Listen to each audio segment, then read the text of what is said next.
통일나우의 이영아입니다. 한 주간의 통일 소식 브리핑에서 전해드립니다.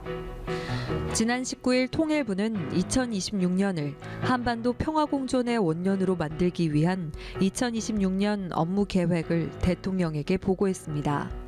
통일부는 북미 대화, 남북 대화 재개와 평화공존 제도화, 새로운 교류 협력을 위한 창의적 접근 모색, 접경 지역 평화 구축과 민생 경제 활성화, 분단 고통 해소와 인도적 현안 해결, 평화 통일 공감대 형성을 위한 경청 및 국민 참여 확대를 내년도 5대 중점 추진 과제로 설정하고 만 7년째 지속된 남북 관계 단절의 벽에 바늘 구멍을 뚫기 위한 노력을 집중적으로 전개해 나갈 계획이라고 밝혔습니다.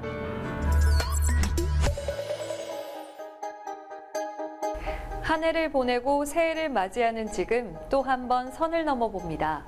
정치, 경제와 의학, 그리고 고고학으로 살펴본 죽음에 관한 이야기, 그 첫 번째 시간입니다.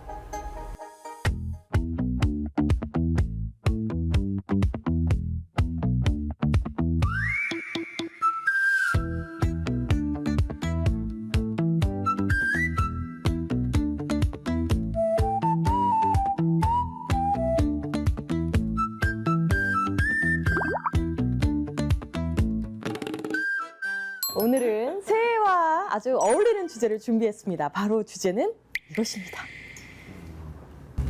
뭘까요? 뭘까요? 네. 우리는 모두 공주의 공주가 빈손으로 돌아가죠. 바로 죽음입니다. 정말 새해와 어울리는 주제 아닙니까? 맞습니다. 네. 맞습니다. 네. 네. 다 이해해 주시는군요. 네. 모멘토 몰이라고 하죠. 항상 이제 들뜨고 뭔가 성취가 있을 때 항상 죽음을 기억해라. 교수님들이 생각하시는 죽음은 뭘까요? 출근해 있을 때 제게 죽음의 정의는 이 사람이 지금까지 현대의학으로 이 상황에서 한 번도 살아온 적이 없는, 그러니까 그야말로 생존 확률이 0%일 때 현대의학으로 도저히 살릴 수 없는 그 상태 자체를 죽음이라고 정의하고 있습니다. 저는 두 가지인 것 같아요. 하나는 자연으로 들어간다라는 의미가 하나 있고, 또 하나는 사회적 죽음에 대한 생각을 좀 많이 하는 것 같아요. 잊혀진다는 거. 그래서 하나는 다른 사람들로부터 잊혀지고 처형을 되다 보네요. 강인욱 교수님은? 저는 모든 연구하다 보면은요, 대화의 주제가 다 죽음 관련된 무덤들이 대부분이거든요. 네. 근데 한편으로는 죽음이 있기에 인간은 살 수 있다 생각하는 게, 죽음에 대한 두려움 때문에 무덤도 만들고 수많은 문명을 창조하고 종교도 있기 때문에 저는 죽음이야말로 가장 인간답게 하는 그러한 요소가 아닌가 싶습니다. 솔직히 진짜 옛날에야 질병에 걸려서 죽을 수도 있고, 길 가다 호랑이한테 물려서 죽을 수도 있고, 전쟁이 나서 죽을 수도 있고. 근데 요즘 솔직히 우리 현대 삶에서는 죽음이 굉장히 멀게 느껴지거든요. 사실은 죽음을 우리는 꺼려하고 아예 못 보게 하지 않습니까? 어디 빈소를 가도 뵐 일은 전혀 없잖아요. 네. 반면에 이 서양 같은 경우는 누가 저 한번 러시아에서 유학했는데 깜짝 놀란 게, 장례식이니까는 그 돌아가신 분이 얼굴하고 손을 노출하고 이렇게 관에 누워 계신 열린 상태로 그 조문을 오는 거예요. 돌아가신 걸 봐야지만 죽음을 인정한다라고 하는데, 네. 너무 우리가 그 죽음을 터부시하는 게 저는 좀 불만이긴 합니다. 왜냐면은 죽음은 언제나 우리 옆에 있는 거거든요. 죽음이란 게 제가 아주 처음에는 과학적으로 이야기를 했지만, 사실 사람 사이에서 우리가 죽음에서 의미를 발견하는 게 인간이잖아요. 이렇게 고고학이라는 파트도 있듯이요. 얼마 전에 50대 남성분이 갑자기 새벽 4시에 교통사고가 났어요. 안에 장기가 파열이 돼서 복강 내 출혈이 나고 있었어요. 그러면은 사람이 피를 많이 흘리게 되면은 본인이 죽음을 예감해요. 본인이 알게 됩니다. 그런데 겉으로 봐도 알아요. 이렇게 창백해지고, 이거 내가 잘못하면 죽을 수 있다. 그래서 외과도 연락하고 마취과도 연락하고, 기적적으로 손발이 딱 맞았어요. 55분 안에 수술방에 이제 올라가려고 이제 밀고 올라가려는 거예요. 근데 그분이 저한테 손을 잡고 이렇게 물어보시는 거예요. 자, 여기 죽을 수도 있냐? 그렇다면은 지금 새벽 4시라서 아내랑 딸이 전화를 안 받는다. 그런데 내가 마지막 말을 못 남겼다. 그러니까 여기 아래 자기 핸드폰이 있으니까 이거를 꺼내서 녹음 버튼을 눌러서 유서를 남길 수 있게 해달라는 거예요. 그래서 제가 엄청 바빴다가 그 유서를 남기는 거를 이제 입에 대드렸어요. 1분 30초 동안 딱 4가지입니다. 미안해, 고마워, 사랑해, 행복하게 지내요. 이 네 가지를 막 앞에 사신 거예요. 막 그래서 그걸 이게 가만히 다 듣고 있는데 견딜 수가 없는 거예요. 그래서 결국은 그걸 녹음 파일을 넣어놓고 술방으로 올려 보냈어요. 그 다음에 이제 생각을 한 거죠. 이게 이분이 돌아가시면은 이건 진짜 진지한 유서다. 아버지가 마지막으로 남긴 말이잖아요. 근데 우리가 이분을 만약 죽음에서 건져냈으면 아빠의 흑역사다. 그럼 흑역사로 만들기 위해 우리가 흑역사로 만들어야 된다. 제발 흑역사가 됐습니다. 다행이네요. 그래서 너무 다행이네요. 나중에 이렇게 얼굴 들고 내려오셨어요. 네. 감사합니다. 뭐 이렇게 네. 따님이랑 같이. 최근에 방영한 그 은중과 상현이라는 드라마에서는 한 그 친구가 암에 걸리게 돼서 스스로 죽음을 택하게 되죠. 그렇게 요즘은 죽는 방법까지도 다양하게 선택할 수 있는 시대가 또 된 것 같아요. 좋은 죽음? 이게 맞는 말인지 모르겠어요. well dying, 좋은 죽음? 이게 가능할까?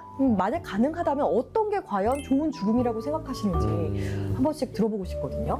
저 같은 경우는 죽는다는 개념이 죽는 순간 딱 그 몇 초, 몇 분에 나는 잘 죽겠거니 뭐 이런 거보다는 지금 이 순간에도 사실은 숨을 멈추면 죽을 수가 있는 거니까 웨일 다잉에 대한 생각을 하면 항상 웨일 빙으로 전 좀 돌아가는 생각이 좀 들어요. 일단 은중과 상현을 제가 정말 잘 봤는데 네. 그거는 되게 귀감이 될 만한 드라마라고 생각이 들어요. 저는 물론 앞에 한 1시간, 2시간부터 그 영안실로 내려갈 때까지 그 몇 시간 정도만 담당하는 사람이에요. 근데 그 죽음의 순간에 그 사람의 모든 생전에 웰비잉의 삶이 다 들어있어요. 고독사, 독거사 이런 분들이 오면은 핸드폰에 연락처가 한 개도 없어요.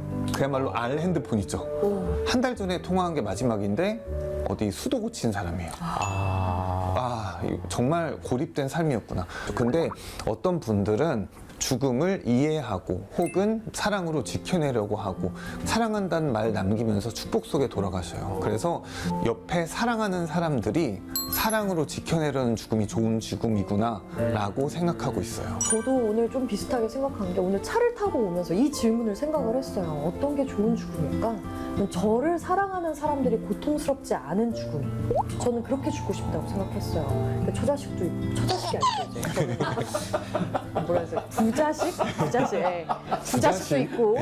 그러다 보니 내 주변 사람들이 고통스럽지 않은 저의 죽음이 왔으면 좋겠다. 그렇게 생각하면서 사실 엄밀하면 죽음을 두려워한다기보다 죽음에 이르는 과정을 두려워하는 경우가 대부분이거든요. 그러니까 어떻게 거기 이를까잖아요. 황홀한 죽음이라는 표현을 써요. 에어티사이징 데스라고 하는 표현이 있는데 왜냐면 이게 사람들이 보면 문학작품이나 영화 보면 죽을 때 여보 하면서 탁 죽으면서 멋있게 죽잖아요. 되게 황홀하게 죽고 애니메이션 같은 경우는 막 사방에서 막 꽃이 흩날리면서 여주인공 죽고 막 백혈병인데 막 근데 실제 제가 알고 있는 죽음은 되게 그렇게 아름답지가 않잖아요. 근데 문학작품이건 예술이건 그렇게 아름답게 표현하지 않으면은 인간은 그 공포를 못 벗어나는 거예요. 근데 아까 배우님이 말씀하셨던 것처럼 제가 질문을 했잖아요. 어떤 죽음이 가족들에게 네. 괜찮은 죽음일까? 저희 부모님께서 요양원에 이제 지인들을 보시고 오셔가지고 자식들한테 피해를 준다라는 생각 때문에 갔다 오셔서 바로 동사무소 가셔가지고 인명치료 거부를 두 분이 사인을 하고 오셨더라고요. 저는 그걸 들었을 때 굉장히 좀 슬프다, 고통스럽다 이런 느낌이 좀 있었어요. 그러니까 이 자식의 입장에서는 누워 계시더라도 편안하게 계속 대화도 나누고 제 옆에 있었으면 좋겠다라는 생각이 있거든요. 우리가 지금 이렇게 죽음에 대해서 얘기를 하고 있는데 과거에는 죽음은 어떻게 바라봤나요? 그 사후세계는 누가 만들었을까? 아마 임사체험을 하신 분들이 와서 근데 솔직히 유서를 쓰려니까 막막하지 않으세요? 제가 어렸을 때는 매일 그 유서를 한 편씩 썼어요. 이 유서가 너무 미학적으로 구려서 못 죽겠다. 통일부는 2026년을 한반도 평화공존의 원년으로 만드는 것을 목표로 업무 보고를 진행했습니다. 그 현장을 함께 보시죠.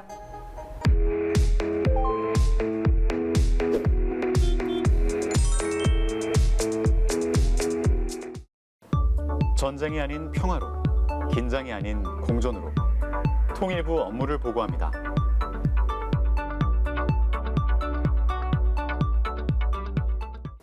지난 12월 19일 정부 서울청사에서 통일부 업무보고가 진행됐습니다. 통일부는 업무보고에 앞서 국민에게 물었습니다. 70%의 국민이 남북이 두 국가로 서로를 인정하며 평화롭게 공존해야 한다고 답했는데요. 국민의 목소리가 정책 방향을 제시합니다.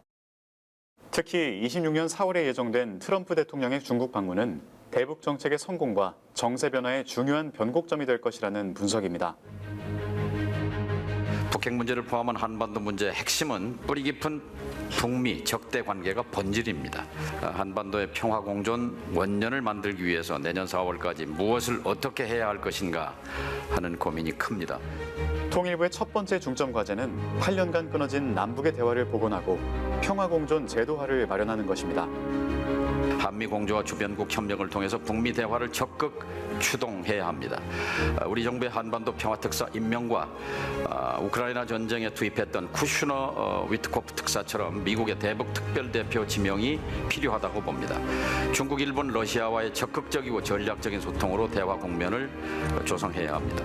북한을 움직일 수 있는 한반도 평화 보따리를 마련하겠습니다. 두 번째, 선제적 실천적 평화 조치로 남북 대화를 재개를 추진하겠습니다.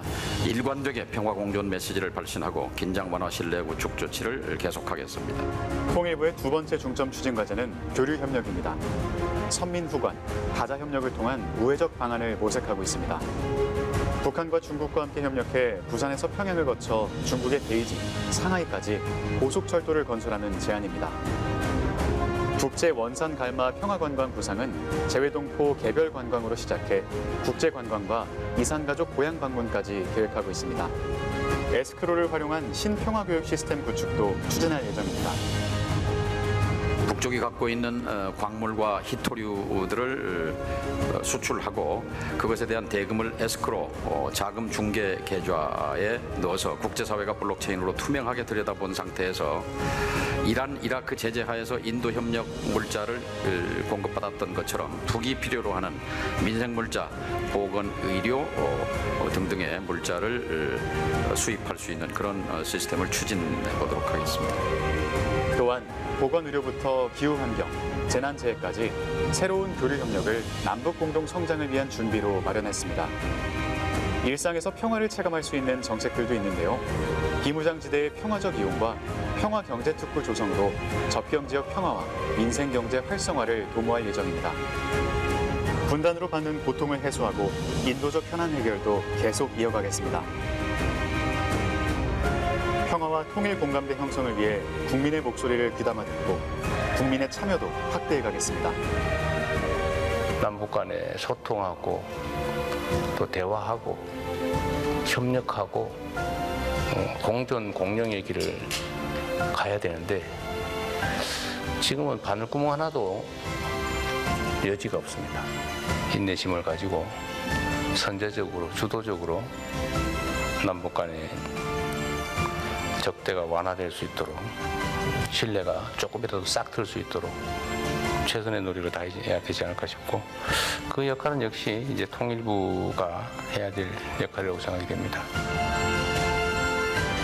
8년간 이어진 단절의 벽에 바늘구멍 하나라도 뚫겠다는 간절함. 평화 공존이 일상이 되는 한반도. 국민과 함께 만들어가겠습니다.